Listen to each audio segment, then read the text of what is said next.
Tactile Guide to Women was a very balanced book. You're a very rational, reasonable voice in the space, which I appreciate. But I've noticed a lot of people aren't like that. They're very extreme and everything is, they lack nuance in the conversation. I'm wondering what you've kind of witnessed in that regard. Yeah, after I wrote the Tactical Guide to Women, that then I got introduced to this whole red pill community. I was completely unaware of this red pill community, but that book introduced me to this community, and I got to know some of these guys personally. And I'm like you. I think there are some good ideas. There are some important ideas, and I was really intrigued by the red pill community initially, and I still am, because they were teaching things men, they were teaching things to men that my profession should be teaching, not teaching, that's not the right word, but should be acknowledging and should be recognizing. Like, for example, that women are hypergamous in nature. That's I think factual. I think we can say that that's factual. But then, so it's a good thing for men to know.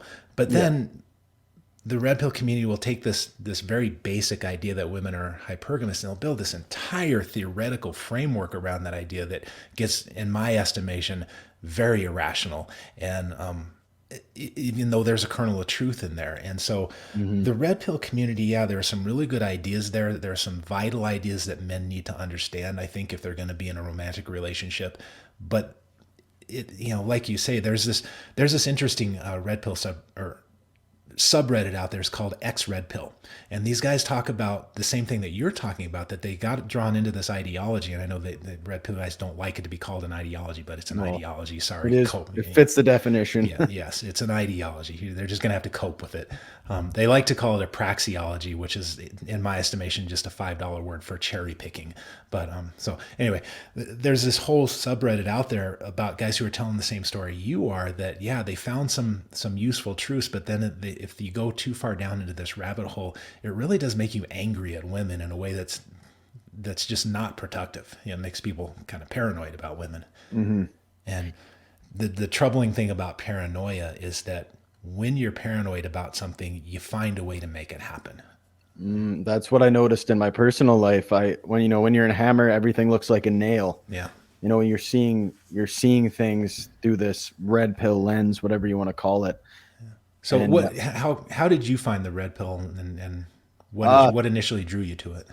I think it's probably a common story. I went through some bad relationships. I didn't have any, no one ever talked to me about masculinity. No one ever told me it was okay to have standards in a relationship. I wouldn't say I was accepting of feminism, but I was just living that kind of, modern life. I didn't really think about these ideas too deeply. Then I got burned a few times and, cheated on, lied to, and then you kind of go to the internet looking for, hey, what the hell? Like everything I've been told about women is not necessarily correct. Yes. Yeah. And my profession is very complicit in that. Like, that my profession has a serious problem in not recognizing that femininity has a dark side, just like masculinity has a dark side. Mhm. Not to interrupt you. Sorry, go ahead. No, no, not at all.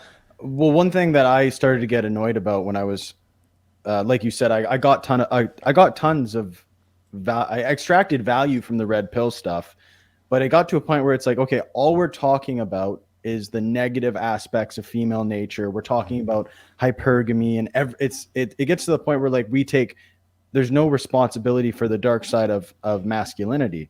And I'm not saying toxic masculinity. I'm saying the fact that what's our innate biological drive. It's to spread our seed far and wide. But that doesn't mean that there isn't men who are loyal to their family and loyal to one woman.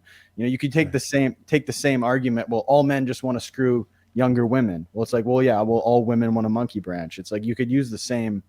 It's like they only wanted to show one. They only wanted to portray one side of the equation as negative, and it was never the man's fault. And I was like, well, that's lack of accountability. Yeah, and I think one of the truths of humanity is that our minds are constantly divided against themselves in a million different ways.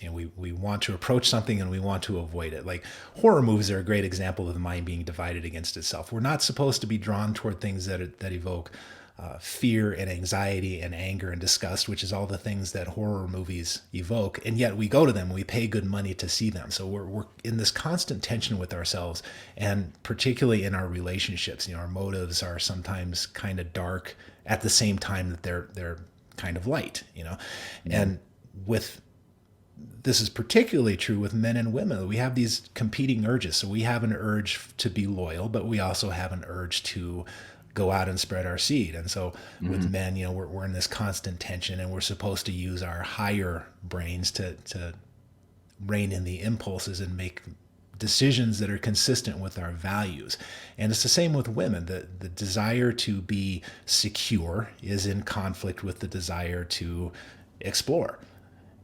But again, we have cultures and we have these big brains that allow us to make choices that make our lives better, not just give into immediate gratification. So I think one of the things that the red pill might be guilty of is just forgetting that there are forces that sit in opposition to things like hypergamy.